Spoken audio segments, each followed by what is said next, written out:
Hello दोस्तों, मेरा नाम है किशोर। स्वागत है आपका मेरे चैनल द यूनिक में। आज मैं आपको एक ऐसी हैरत अंगेज और अनोखी बैंक रॉबरी की कहानी सुनाने जा रहा हूं, जिसमें इस चोर ने न तो किसी को बंदी बनाया बैंक लूटने के लिए और न ही किसी सुरंग का इस्तेमाल किया भागने के लिए, बल्कि इस चोर ने ब्लैक मैजिक का इस्तेमाल करके बैंक से $240 मिलियन लूट लिए। सबसे ज्यादा चौंकाने वाली बात यह थी कि इतनी बड़ी लूट को अंजाम देने के बाद भी इस चोर ने एक बहुत आलीशान जिंदगी गुजारी और कभी पकड़ा नहीं गया। इस चोरी को दुबई की सबसे बड़ी और सबसे परफेक्ट रॉबरी कहा जाने लगा, जिसकी वजह से एक बैंक बंद होने की कगार पर आकर खड़ा हो गया।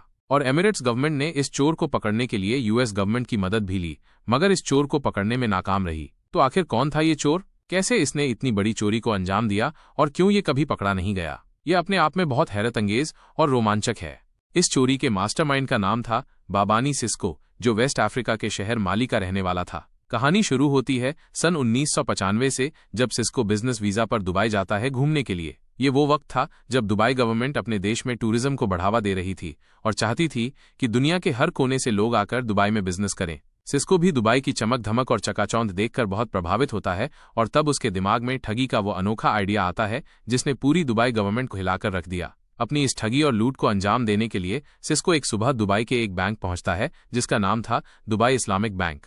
ये बैंक दुबई के सबसे बड़े बैंक्स में से एक था, जिसकी दुबई के हर शहर में ब्रांच थी। सुबह का वक्त होने की वजह से बैंक के सारे एम्प्लॉई अपने अपने कामों में व्यस्त थे कि तभी सिस्को बैंक के काउंटर पर पहुंचता है और कहता है कि उसे बैंक मैनेजर से मिलना है, जिसका नाम था मोहम्मद अयूब। काउंटर पर बैठा एम्प्लॉई बार बार सिस्को से पूछता है कि उसे मैनेजर से क्या काम है, मगर सिस्को उससे कहता है कि वो मैनेजर से मिलकर ही उससे बात करेगा। चूंकि दुबई के बैंक्स में बैंक मैनेजर की पोस्ट एक हाई प्रोफाइल रैंक होती है, इसलिए बैंक मैनेजर से मिलने के लिए पहले उनका अपॉइंटमेंट लेना पड़ता है। चूंकि सिस्को के पास कोई अपॉइंटमेंट भी नहीं था और वो बार बार बैंक मैनेजर से मिलने की जिद करने लगा, ये बात बैंक के एम्प्लॉईज को बहुत अखरने लगती है। मगर सिस्को के बार बार जिद करने पर उसकी मीटिंग बैंक मैनेजर से फिक्स करवा दी जाती है, जो आधे घंटे बाद होने वाली थी।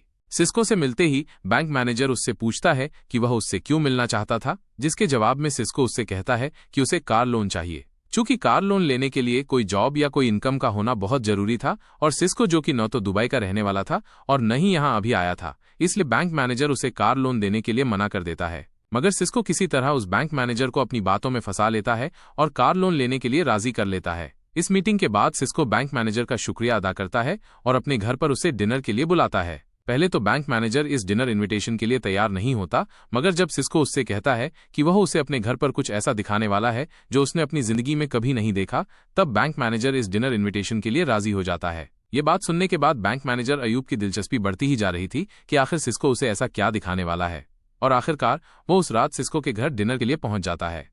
बैंक मैनेजर जैसे ही सिस्को के घर पहुंचता है, सिस्को उसका वेलकम करता है और कुछ देर बातचीत करने के बाद सिस्को उसे एक कमरे में ले जाता है, जिसमें काफी अंधेरा था और वो पूरी तरह धुएं और कुछ सामान से भरा हुआ था। ये देख बैंक मैनेजर अयूब बहुत घबरा जाता है और तभी सिस्को उससे कुछ ऐसा कहता है जिसे सुनने के बाद अयूब को अपने कानों पर यकीन नहीं होता। सिस्को अयूब से कहता है कि वो एक जादूगर है जो जिनका इस्तेमाल करके पैसों को डबल करता है। इसका मतलब था कि उसे जो भी पैसे दिए जाएं वो उन्हें डबल करके दे देगा। अयूब सिस्को की बातों को बहुत ध्यान से सुन रहा था और उस कमरे का माहौल भी उसे ये सोचने पर मजबूर कर रहा था कि क्या सिस्को की बातों में कोई सच्चाई है।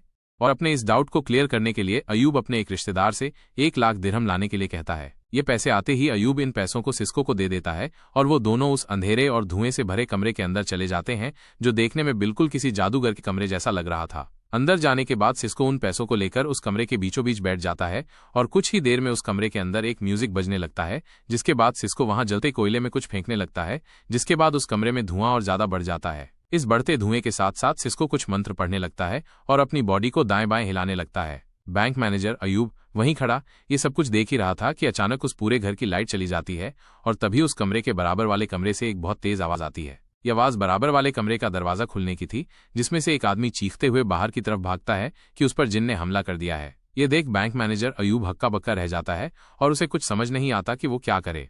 अयूब को हक्का बक्का देख सिस्को बहुत जोर से हंसता है और कहता है कि जिनसे काम कराने में इस तरह की चीजें होती रहती हैं और शायद जिन अयूब के यहाँ होने से नाखुश है, इसलिए सिस्को अयूब से कहता है कि वो थोड़ी देर के लिए फ्लैट से बाहर चला जाए और जब पैसे डबल हो जाएंगे तो वो उसे अंदर बुला लेगा। अब अयूब सिस्को के फ्लैट के बाहर खड़ा होकर इंतजार करने लगता है, जहां उसे म्यूजिक, अंदर होने वाली उठापटक, दरवाजे के नीचे से आने वाला धुआं और लाइट साफ सुनाई और दिखाई दे रहा था। कुछ ही देर बाद अंदर से आने वाली आवाजें और लाइट्स बंद हो जाती हैं, जिसके बाद उस फ्लैट का दरवाजा खुलता है। फ्लैट के दरवाजे पर सिस्को खड़ा था और वो अयूब को उसी कमरे के अंदर आने के लिए कहता है। अंदर जाने के बाद अयूब देखता है कि पूरा कमरा धुएं से भरा हुआ है और तभी उसकी नजर एक टेबल पर पड़ती है जिस पर बहुत सारे पैसे रखे हुए थे। सिस्को टेबल की तरफ इशारा करते हुए अयूब से कहता है, ये रहे आपके डबल किए पैसे। आपने मुझे 1 लाख दिरहम दिए थे और अब ये 2 लाख दिरहम हो चुके हैं।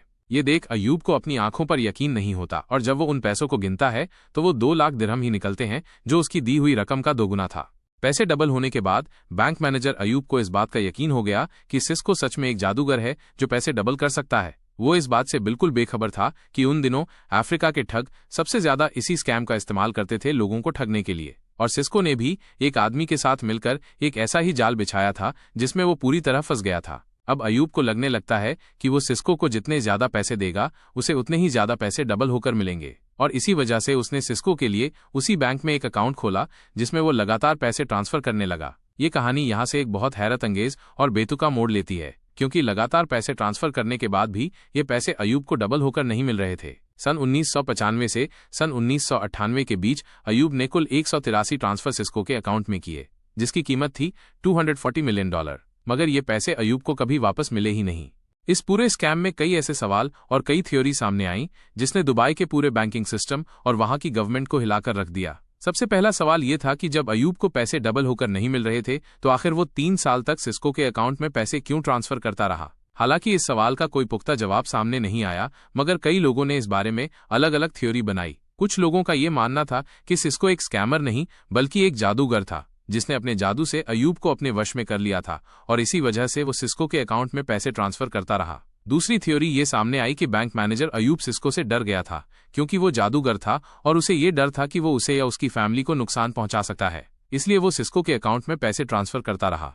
तीसरी थ्योरी ये सामने आई कि शायद सिस्को ने पहले ट्रांसफर के बाद अयूब को ब्लैकमेल करने लगा हो कि अगर उसने पैसे ट्रांसफर करने रोके तो वो बैंक मैनेजर अयूब को एक्सपोज कर देगा कि उसने बिना किसी को बताए पैसे ट्रांसफर किए हैं। दूसरा सवाल ये आता है कि 3 सालों तक इतनी बड़ी रकम बैंक से कैसे ट्रांसफर की गई, वो भी बिना किसी को शक हुए और बिना किसी को कुछ पता चले। हालांकि बैंक मैनेजर के पास जरूरी डिसीजंस लेने के लिए सभी पावर्स मौजूद थीं, मगर फिर भी रूटीन ऑडिट्स में इतने बड़े ट्रांसफर बैंक अकाउंटेंट की नजरों से कैसे बचे रहे, वो भी तब जब ये ट्रांसफर 3 साल तक किए गए हों। चूंकि सन 1995 की बात है तो ये माना जा सकता है कि उस वक्त बैंकिंग सिस्टम और अकाउंटिंग सिस्टम इतने एडवांस नहीं थे जितने कि आज हैं। मगर ये थ्योरी बिल्कुल गलत है क्योंकि स्कैम में ट्रांसफर की गई रकम इतनी बड़ी थी कि इसे नजरअंदाज करना नामुमकिन था।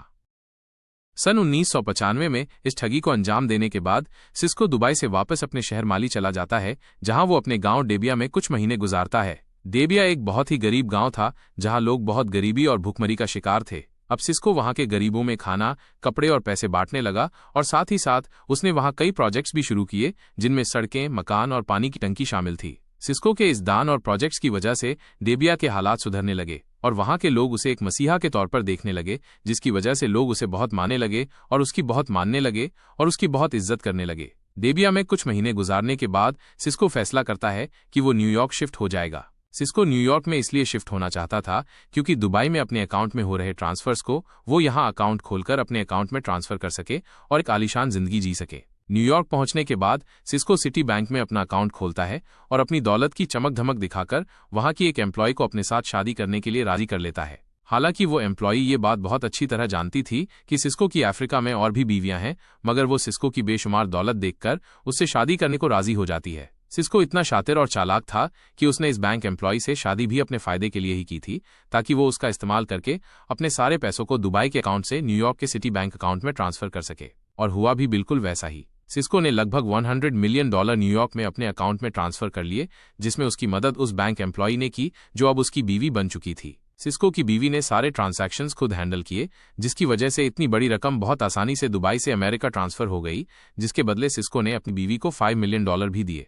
ये पैसे अमेरिका में ट्रांसफर होते ही सिस्को एक बहुत ही आलीशान जिंदगी जीना शुरू कर देता है और वो अब हर चीज को खरीदना शुरू करता है जिसके उसने हमेशा सपने देखे थे। उसने इन पैसों से अपने लिए विलास खरीदे, स्पोर्ट्स कार खरीदी और यहाँ तक कि कुछ सेकेंड हैंड प्लेन्स खरीदकर एक एयरलाइंस भी शुरू की, जिसका नाम उसने डेबिया एयरलाइंस रखा, जो उसके गांव का नाम था। इस एयरलाइंस को शुरू करने के लिए उसने 2 सेकेंड हैंड बोइंग 727 प्लेन्स खरीदे, जिसमें लगभग 180 पैसेंजर्स बैठ सकते थे। सिस्को का सपना था कि वो इसे एक बहुत बड़ी एयरलाइंस कंपनी बनाए, मगर चूंकि उसे अपनी एयरलाइंस के लिए पैसेंजर्स ही नहीं मिल रहे थे, जिसकी वजह से उसके प्लेन्स अक्सर एयरपोर्ट पर ही खड़े रहते थे और यही वो वजह थी कि उसे अपनी एयरलाइंस बंद करनी पड़ी। उधर बैंक मैनेजर अयूब भी सिस्को के अकाउंट में लगातार पैसे ट्रांसफर करता रहा और तब आता है जुलाई सन 1996। ये वो साल था जब सिस्को अमेरिकन पुलिस के हाथ तो लगता है, मगर अपने पैसों और पावर के दम पर वो यहां भी बस निकलता है। सन 1996 में सिस्को यूएस मिलिट्री के 2 पुराने हेलीकॉप्टर्स खरीदने के लिए रिक्वेस्ट डालता है। सिस्को से जब हेलीकॉप्टर खरीदने की वजह पूछी गई तो उसने बताया कि वो इन हेलीकॉप्टर्स को एयर एम्बुलेंस की तरह इस्तेमाल करेगा, जिससे वो अपने गांव में जख्मी और बीमार लोगों का इलाज के लिए एक जगह से दूसरी जगह ले जा सके। मगर यूएस गवर्नमेंट सिस्को की इस रिक्वेस्ट को रिजेक्ट कर देती है क्योंकि उन्हें शक होने लगता है कि सिस्को झूठ बोल रहा है और वो इन हेलीकॉप्टर्स का इस्तेमाल ड्रग ट्रैफिकिंग और आर्म्स ट्रैफिकिंग के लिए कर सकता है, जिसकी वजह से यूएस मिलिट्री की इमेज खराब हो सकती है। ये देख सिस्को ने एक साथी के जरिए यूएस मिलिट्री के ऑफिसर को $30,000 की रिश्वत ऑफर करता है, मगर ये दांव उल्टा सिस्को पर ही भारी पड़ जाता है। बदकिस्मती से वो ऑफिसर ईमानदार निकलता है और वो इस रिश्वत की खबर अपने सीनियर्स को दे देता है, जिसके बाद सिस्को की गिरफ्तारी का वारंट निकलता है और पुलिस उसे ढूंढने लगती है। चूंकि सिस्को उस वक्त अमेरिका में मौजूद नहीं था, इसलिए यूएस गवर्नमेंट उसे गिरफ्तार करने के लिए इंटरनेशनल वारंट जारी करती है। वारंट जारी होने के कुछ ही दिन बाद सिस्को को स्विट्जरलैंड के शहर जिनीवा में गिरफ्तार कर उसे वहां की जेल में डाल दिया जाता है।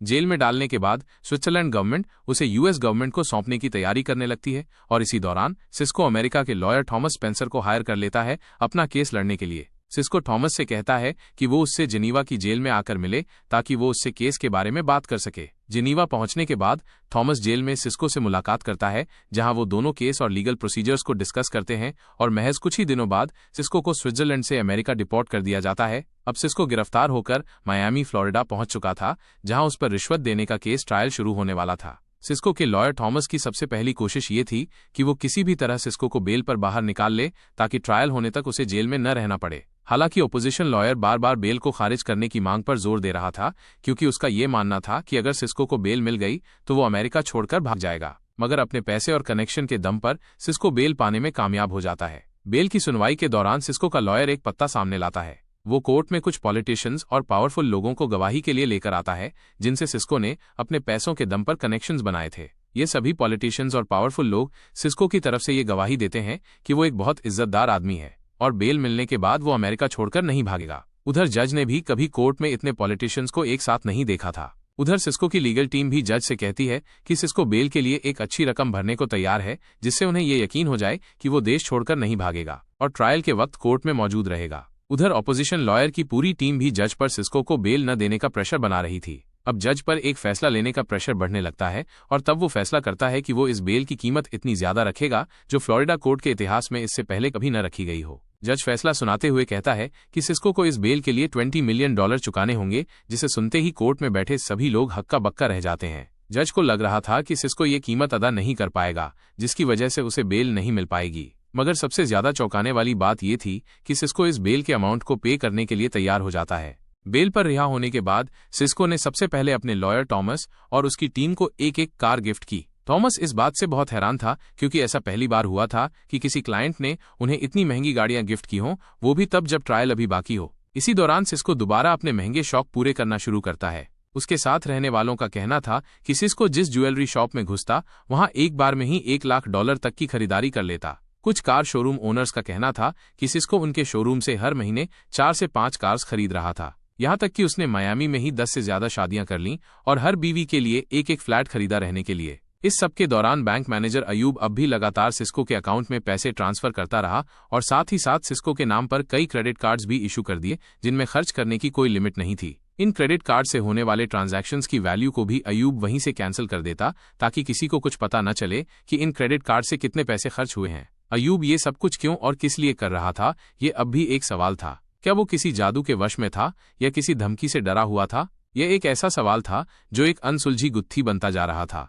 उधर अपने ट्रायल से पहले सिस्को को लगता है कि उसे अपनी पब्लिक इमेज को और अच्छा करना होगा, जिससे उसे लोगों का सपोर्ट और सिंपैथी मिले, और ये चीज उसकी कोर्ट में बहुत मदद करेगी। और इसीलिए वो मायामी की सड़कों पर बैठे गरीब और बेसहारा लोगों की मदद करने लगा। वो उन्हें खाना, कपड़े और उनकी जरूरत के हिसाब से उन्हें पैसे भी देता। ये बात मीडिया वालों ने अपने अखबार में छापना शुरू कर दिया, जिसकी वजह से सिस्को की इमेज अब मायामी में अच्छी होने लगी। मार्च 1997 में रिश्वत वाले केस की सुनवाई शुरू होती है। सिस्को का लॉयर उससे कहता है कि वो किसी भी तरह के चार्जेस को कोर्ट में डिनाई दे, मगर अपने लॉयर की बात न मानते हुए वो कोर्ट में अपना जुर्म कबूल लेता है और कोर्ट को बताता है कि उसने यूएस मिलिट्री के ऑफिसर को रिश्वत ऑफर की थी। सिस्को के इस कबूलनामे से उसका लॉयर और पूरी टीम हैरत में पड़ जाती है कि आखिर सिस्को ने ऐसा क्यों किया। सिस्को के लॉयर थॉमस ने उससे पूछा भी कि आखिर उसने ऐसा क्यों किया, मगर सिस्को उसे कोई जवाब नहीं देता। सिस्को के ये जुर्म कबूल करने के पीछे एक बहुत बड़ी वजह थी, और वो वजह ये थी कि अगर सिस्को इस चार्ज को डिनाई करता तो कोर्ट में एक लंबी बहस चलती, जिसकी वजह से केस और लंबा चलता और सिस्को के पास के बारे में और छानबीन की जाती, जिसकी वजह से उसका दुबई बैंक फ्रॉड का केस भी सामने आ सकता था, जो कि उसके लिए एक बहुत बड़ी और सीरियस प्रॉब्लम बन सकता था। इस कबूलनामे के बाद कोर्ट सिस्को को 43 दिन की सजा सुनाता है और साथ ही साथ उस पर $1 लाख का जुर्माना भी लगाता है। सजा सुनाने के बाद सिस्को को फ्लोरिडा की फेडरल जेल भेज दिया जाता है। अपनी सजा में से 22 दिन काटने के बाद कोर्ट उसके सामने एक डील रखता है। डील ये थी कि सिस्को बेघर लोगों के लिए घर खरीदने के लिए गवर्नमेंट को डोनेशन देगा और बदले में वो अपनी सजा के बचे हुए दिन अपने घर में हाउस अरेस्ट होकर गुजार सकेगा। सिस्को इस डील के लिए फौरन राजी हो जाता है और $1 मिलियन का डोनेशन गवर्नमेंट को दे देता है। इस डोनेशन के बाद सिस्को को उसके ही घर में हाउस अरेस्ट कर दिया जाता है, जहां उसने अपनी सजा के बचे हुए दिन पूरे किए। अपनी सजा पूरी करते ही सिस्को फौरन अमेरिका छोड़ देता है और वापस अपने शहर माली चला जाता है, जहां उसके गांव के लोग बहुत धूमधाम से उसका स्वागत करते हैं। अब साल 1998 आ चुका था और बैंक मैनेजर अयूब अब भी सिस्को के अकाउंट में लगातार पैसे ट्रांसफर कर रहा था, मगर सिस्को ने कभी भी इन पैसों को बचाने की कोशिश नहीं की। वो या तो इन पैसों को खुद के ऐशो आराम पर खर्च करता या फिर अपने गांव और लोगों की भलाई के लिए इन पैसों का इस्तेमाल करता। जहां एक तरफ उसके गांव के लोग उसे मसीहा मानने लगे थे, वहीं दूसरी तरफ मियामी के लोगों ने भी उसे रॉबिन हुड का खिताब दे दिया था, क्योंकि उसने अपने ट्रायल के दौरान वहां के लोगों की काफी मदद की थी, जिसमें उसने कई लाख डॉलर खर्च कर डाले। इसी दौरान सन 1998 में दुबई इस्लामिक बैंक में एक बहुत बड़ी ऑडिट होती है, जिसे अंजाम देने के लिए इंग्लैंड से अकाउंटेंट्स बुलाए गए थे। इस अकाउंट ऑडिट में अकाउंटेंट्स पिछले 5 साल की बैंक ट्रांजैक्शंस को चेक करना शुरू करते हैं, जिसमें उन्हें ये पता चलता है कि बैंक से कई $मिलियन गायब हैं, जिनकी एंट्रीज का कोई अता पता नहीं है। उधर बैंक मैनेजर अयूब अपने कॉलीग को इस बारे में पहले ही बता चुका था कि कैसे उसने सिस्को नाम के एक जादूगर के अकाउंट में कई $मिलियन ट्रांसफर कर दिए हैं, इस उम्मीद में कि वो उन्हें डबल कर देगा, मगर उसे आज तक $1 भी वापस नहीं मिला। अयूब का कॉलीग जब उससे पूछता है कि उसने कुल कितनी रकम ट्रांसफर की है, तब अयूब इस रकम को बताने की हिम्मत नहीं जुटा पाता और एक पेपर पर उस रकम को लिख देता है, जिसमें लिखा था 890 मिलियन दिरहम, जो लगभग $240 मिलियन के बराबर थे। ये देखते ही अयूब के कॉलीग के पैरों तले जमीन सरक जाती है और उसे लगने लगता है कि अब ये बैंक डूब जाएगा। ये खबर जैसे ही बाहर फैलने शुरू हुई, बैंक के कस्टमर्स बैंक के बाहर खड़े होकर प्रोटेस्ट करने लगे और अपने डिपॉजिट किए हुए पैसों को वापस करने की मांग करने लगे। बैंक क्राइसिस और बैंक के कस्टमर्स का बढ़ता प्रोटेस्ट देख दुबई गवर्नमेंट बीच में आने का फैसला करती है। दुबई गवर्नमेंट अगले दिन न्यूज़पेपर में ये खबर छपवाती है कि सब कुछ कंट्रोल में है और उनके डिपॉजिट्स को सेफ रखने की जिम्मेदारी दुबई गवर्नमेंट और सेंट्रल बैंक की है। न्यूज़पेपर में यह भी छपा था कि इस फ्रॉड की इन्वेस्टिगेशन चल रही है और बैंक मैनेजर अयूब को गिरफ्तार कर लिया गया है। चूंकि ये प्राइवेट बैंक था, इसलिए इस फ्रॉड में होने वाले ज्यादातर नुकसान की भरपाई बैंक ओनर्स ने की और बाकी बचा नुकसान दुबई गवर्नमेंट ने भरा, जिसके बदले बैंक का एक बड़ा हिस्सा उन्होंने अपने नाम कर लिया। इस इन्वेस्टिगेशन में सिस्को के न्यूयॉर्क सिटी बैंक अकाउंट के बारे में पता चलते ही Dubai Islamic bank Citibank पर मुकदमा दायर कर देता है। इस मुकदमे में दुबई इस्लामिक बैंक ने सिटी बैंक पर यह इल्जाम लगाया कि उन्होंने अपने बैंक के अकाउंट्स में इतने बड़े अमाउंट ट्रांसफर एक्सेप्ट करके मनी लॉन्ड्रिंग की है और अपने नुकसान की भरपाई करने के लिए उन्होंने उनसे $51 मिलियन मांगे। दुबई इस्लामिक बैंक ने अमेरिका में जो इन्वेस्टिगेशन एजेंसी हायर की थी, उन्होंने अपनी इन्वेस्टिगेशन में ये पाया कि इस स्कैम से बैंक मैनेजर अयूब ने कोई फायदा नहीं उठाया है और ये सारे पैसे सिस्को के अकाउंट में ट्रांसफर हुए हैं, जिसमें उसकी मदद एक बैंक एम्प्लॉई ने की है जो उसकी बीवी भी थी। ये पता चलते ही इंटरपोल सिस्को की गिरफ्तारी के लिए इंटरनेशनल वारंट जारी करती है। इसका मतलब था कि अब वो कहीं भी ट्रैवल करेगा तो वो पकड़ा जाएगा। मगर सिस्को ये बात बहुत अच्छी तरह जानता था कि माली की किसी भी देश के साथ एक्स्ट्राडिशन ट्रीटी नहीं है, जिसका साफ मतलब था कि कोई भी दूसरा देश माली से वांटेड क्रिमिनल को अपने देश नहीं ला सकता था। और यही वो वजह थी कि सिस्को माली में ही रह रहा था। सिस्को ने खुद को किसी भी तरह के खतरे से बचाने के लिए एक दांव और खेला। उसने सन 2002 में पार्लियामेंट इलेक्शन का टिकट खरीदा और चूंकि वहां के लोग उसे पहले से ही मसीहा मानते थे, इसलिए वो इलेक्शन बहुत आसानी से जीत गया और माली पार्लियामेंट का मेंबर बन गया। हालांकि आगे आने वाले सालों में सिस्को की दौलत बहुत कम हो गई, क्योंकि उसने इन पैसों को खुले हाथों से बहाया था और अब वो लोगों के लिए कुछ कर नहीं पा रहा था, जिसकी वजह से उसकी शोहरत बहुत कम हो गई और वो सन 2014 में पार्लियामेंट इलेक्शन हार गया। इलेक्शन हारने के बाद वो दोबारा अपने गांव डेबिया चला गया, जहां उसने अपनी बची हुई जिंदगी गुजारी। सन 2018 में एक बीबीसी रिपोर्टर सिस्को तक पहुंचने में कामयाब हो जाती है और उसे इंटरव्यू देने के लिए मना लेती है। सिस्को ने अपनी पूरी जिंदगी में बस एक यही इंटरव्यू दिया था, जिसमें उसने कई खुलासे किए। सिस्को ने अपने इंटरव्यू में ये बताया कि एक वक्त में उसके पास बेशुमार दौलत थी जो लगभग $240 मिलियन के आसपास थी। रिपोर्टर ने जब उससे इन पैसों के बारे में पूछा तो उसने बताया कि वो इन सारे पैसों को खर्च कर चुका है। रिपोर्टर ने दूसरा सवाल करते हुए जब सिस्को से दुबई इस्लामिक बैंक के बारे में पूछा तब सिस्को ने बताया कि उसकी बातचीत वहां के बैंक मैनेजर से बस एक कार लोन को लेकर हुई थी और इससे ज्यादा कुछ नहीं। रिपोर्टर ने $240 मिलियन और ब्लैक मैजिक के बारे में जब सिस्को से सवाल किया तब वो बहुत जोर से हंस दिया और कहा कि ऐसा कुछ नहीं हुआ और अगर वो जादू से पैसे डबल कर सकता तो उसे बैंक लूटने की क्या जरूरत। और साथ ही साथ ये भी कहा कि इन्वेस्टिगेशन टीम को बैंक एम्प्लॉय से सवाल करना चाहिए कि इतनी बड़ी रकम आखिर कहां चली गई। इस पूरे स्कैम में bank manager Ayub, bank employee जिससे सिस्को ने शादी की और सिस्को की बीवी का साथ दिया था इन ट्रांसफर्स को अंजाम देने में, उन सभी को जेल भेज दिया गया। और ये सवाल हमेशा एक सवाल बनकर रह गया कि आखिर अयूब 3 साल तक सिस्को के अकाउंट में पैसे क्यों ट्रांसफर करता रहा जबकि बदले में उसे एक पैसा भी नहीं मिला। उधर सिस्को ने इतने बड़े स्कैम को अंजाम देने के बाद भी अपनी पूरी जिंदगी अपने गांव डेबिया में आजादी के साथ गुजारी और सन 2021 में उसकी मौत हो गई। आपको ये कहानी कैसी लगी कमेंट सेक्शन में लिखकर जरूर बताएं। ये तो सिर्फ शुरुआत है, असली कहानियां अभी बाकी हैं। ऐसे ही अनोखे किस्से चाहते हो तो द यूनिक को सब्सक्राइब करना मत भूलना। मिलते हैं नेक्स्ट वीडियो में।